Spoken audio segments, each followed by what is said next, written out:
She stood under the flickering streetlight, barefoot, soaked in rain, her eyes hollow like she'd already died inside. People passed her like she was invisible, just another addict. But then he stopped. A man in a tailored suit, stepping out of a black car worth more than her whole life. He didn't ask who she was. He asked, "Are you cold?" And that one question would change both of their lives forever. The city never sleeps, but tonight, it felt like it was holding its breath. Liam's car slowed to a stop at a red light. He wasn't supposed to be in this part of town. Not at this hour, not alone. But tonight, he was restless. Tired of parties, tired of people who only smiled for what he could give. The silence inside his Bentley felt louder than the chaos outside. He was about to drive off until he saw her. She sat hunched against a crumbling brick wall, arms wrapped around her knees. Her face was half hidden under messy hair, makeup smeared by tears. Or maybe just rain. She didn't flinch as sirens echoed nearby. She didn't even blink. Just stared at the ground, like she had nowhere else to go. Something about her froze. Him, she wasn't begging, she wasn't selling anything. She looked like she had given up on the world, and it had returned the favor. Liam pulled over. He stepped out, drawing the stares of a few passers-by. His suit alone screamed wrong place, but he didn't care.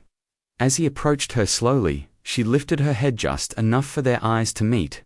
And in that moment, he saw something that shocked him. Not fear, not anger, just ... pain. Raw, quiet pain that no one had touched in a long, long time. "Are you cold?" he asked, gently, taking off his coat.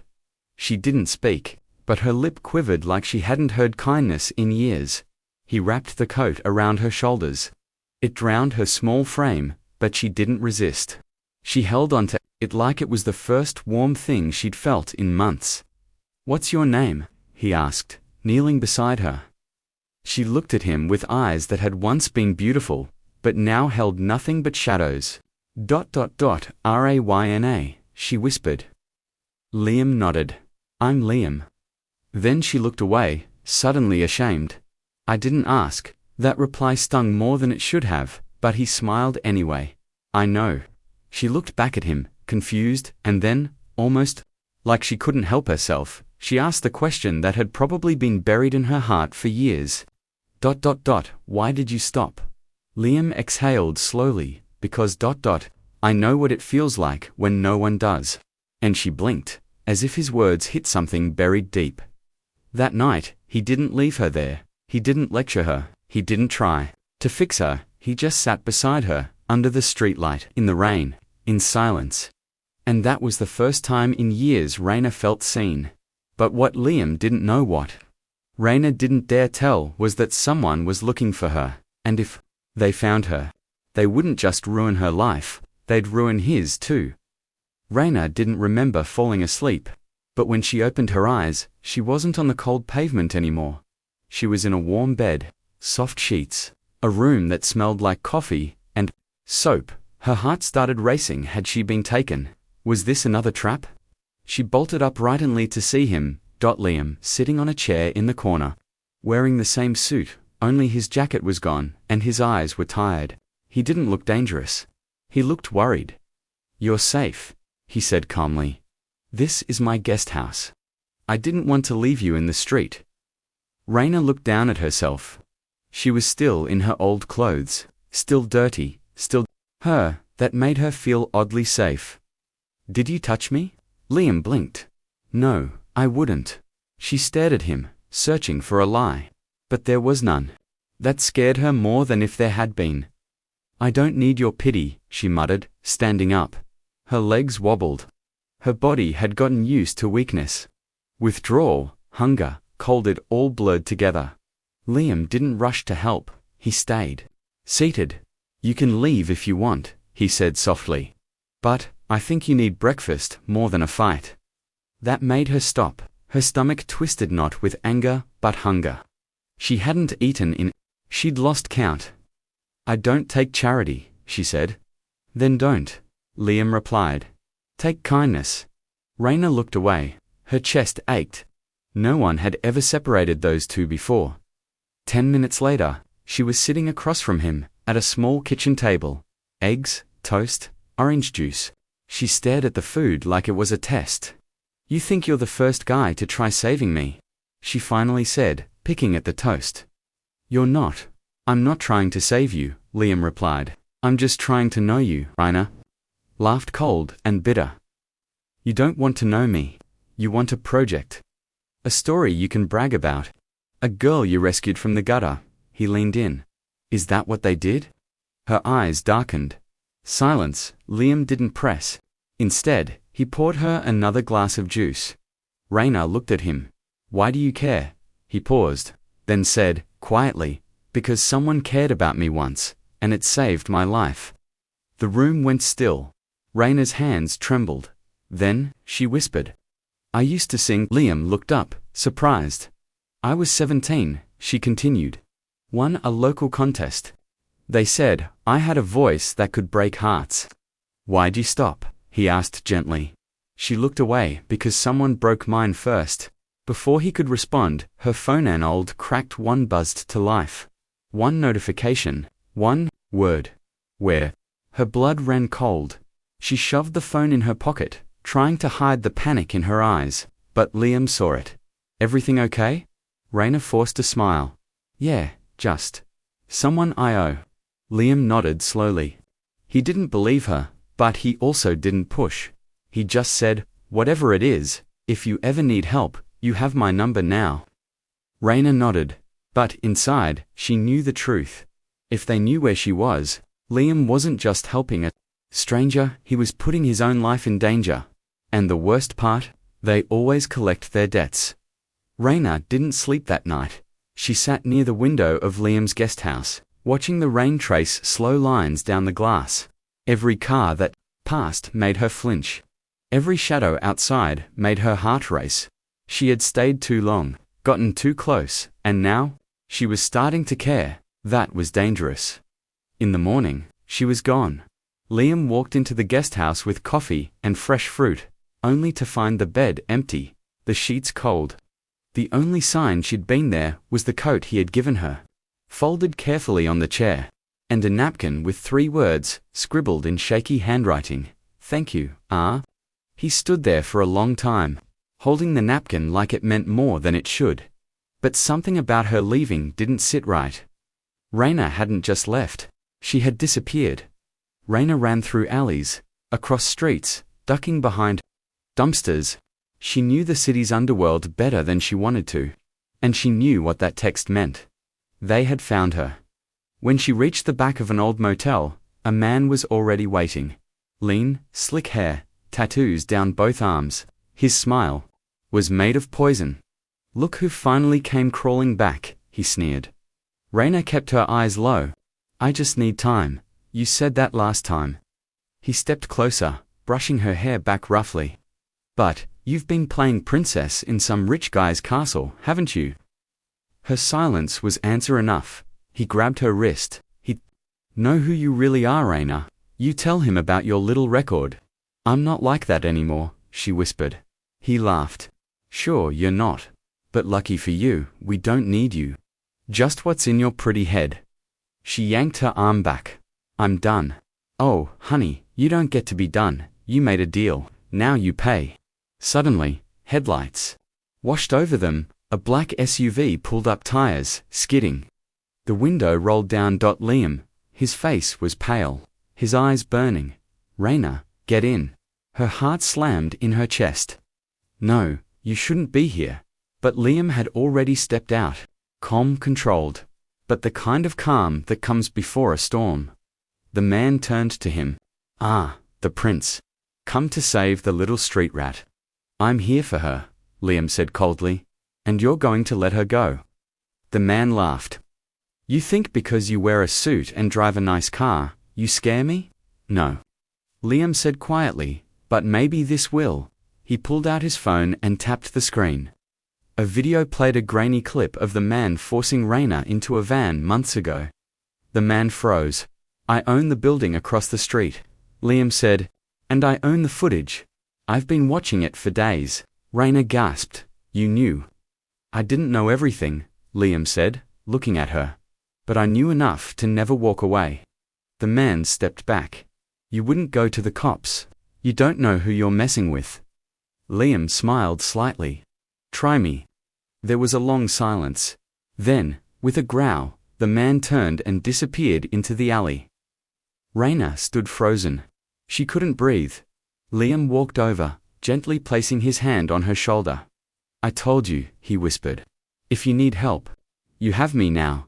Raina's legs gave out. She sank to the ground, and for the first time in years, she let herself cry.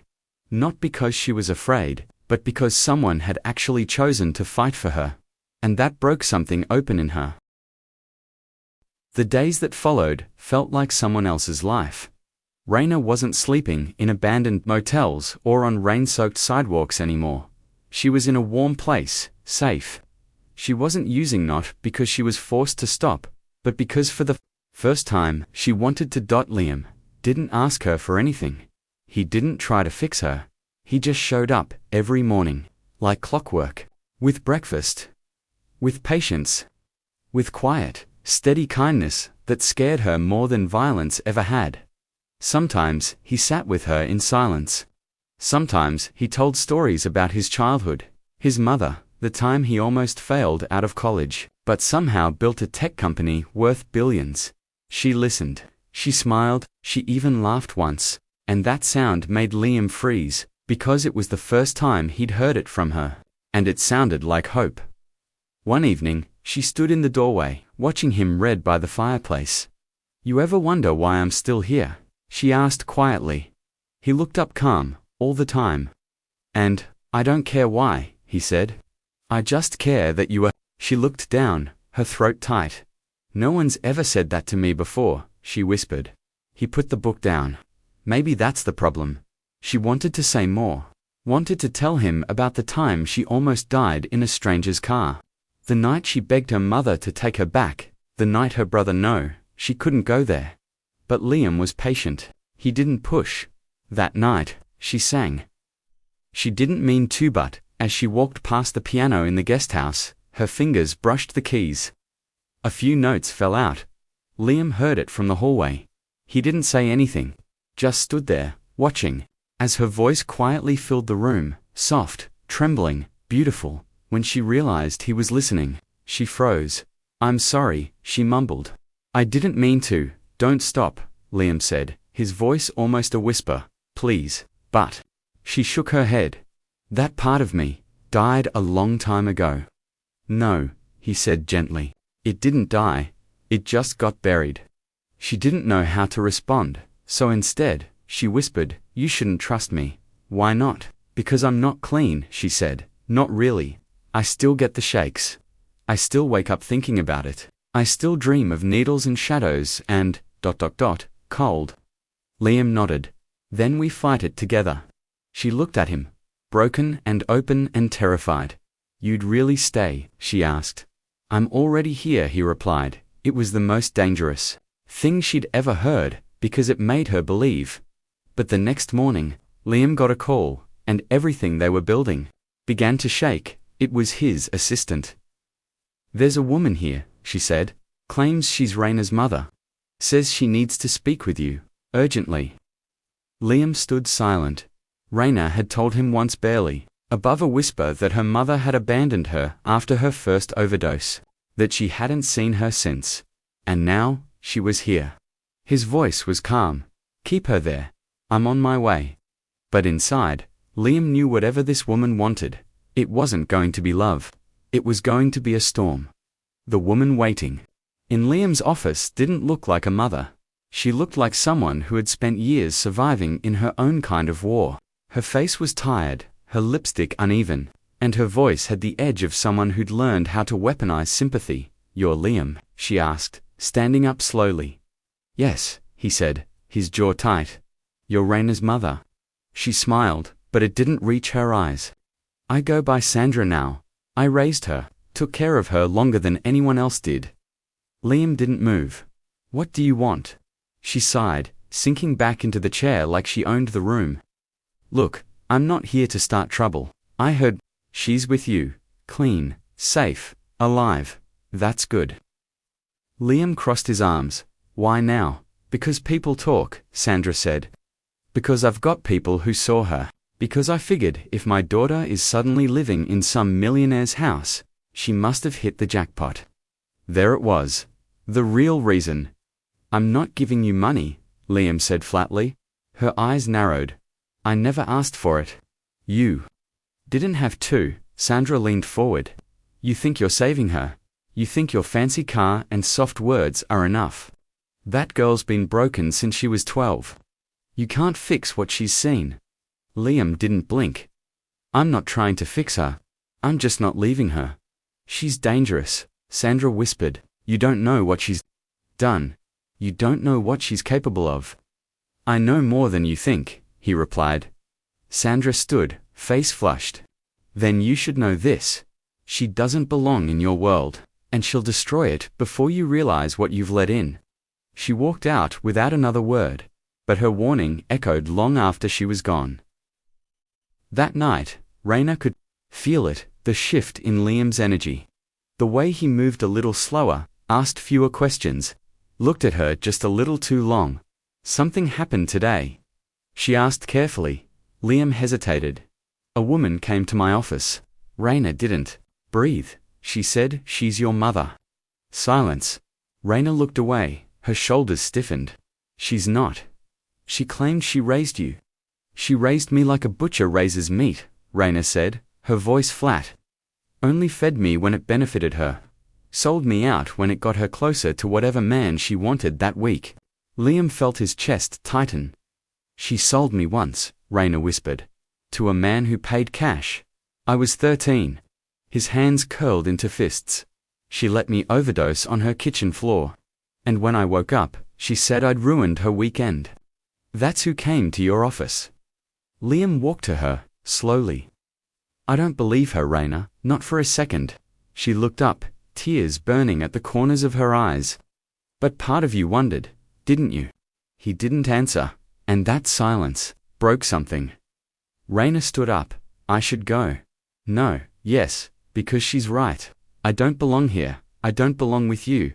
I don't even belong with me. Liam stepped closer. You're not running again. I'm not running, she said. I'm letting you go before I ruin the only person who ever looked at me like I wasn't trash. And with that, she turned and walked out the door. Liam stood frozen, helpless, the echo of her footsteps getting smaller with every second. But what he didn't know, what Raina didn't know, was that someone else had been watching? From across the street, a man with a scar down his cheek, the same one who had threatened her weeks ago. And now that she was gone, he was ready to finish what he started. Raina didn't go far. She found an abandoned train station on the edge of the city and curled up in a forgotten corner like she had so many times before. The wind howled through broken windows. Her hands shook.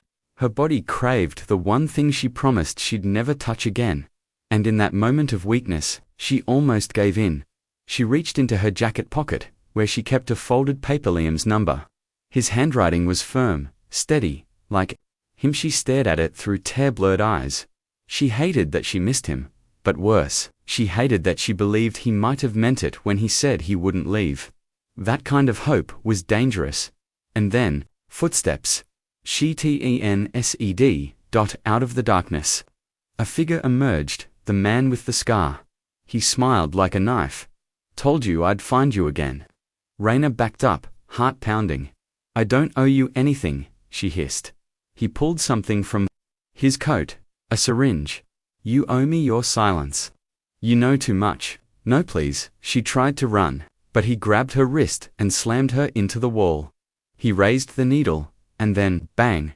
The sound echoed through the empty station.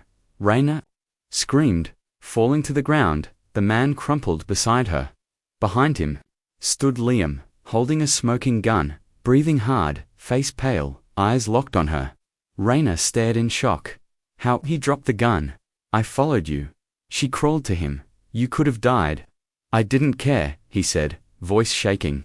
Not if it meant losing you. And then, she broke. She collapsed into his arms, sobbing, shaking. He held her like she was something sacred. Like she wasn't broken, or ruined, or lost. Like she was home. Weeks passed. Raina went to rehab. Real rehab. Not the ones where people disappear. Liam paid for the best quietly, without a word. He didn't visit every day. He gave her space. But every morning, without fail, there was a letter. Just a few words. Still here, keep going. You're stronger than yesterday. One day, I'll hear you sing again. And when she came out, thin but glowing, clean and calm. He was waiting. Same suit. Same gentle eyes. She ran to him, and this time she didn't run away. A year later, in a cozy little venue in the city, Raina stood under warm lights. Holding a microphone, her voice filled the room. People cried, smiled, applauded in the front row. Liam sat with his hands folded, smiling through glassy eyes. And when she finished, she said only one thing before walking off stage: I was just another addict on the street, until someone saw the soul behind my eyes. She looked right at him, and the room went silent. Because that wasn't just a performance, it was a love story. One born from ruin. Built on kindness, and healed by staying. When everyone else walked away,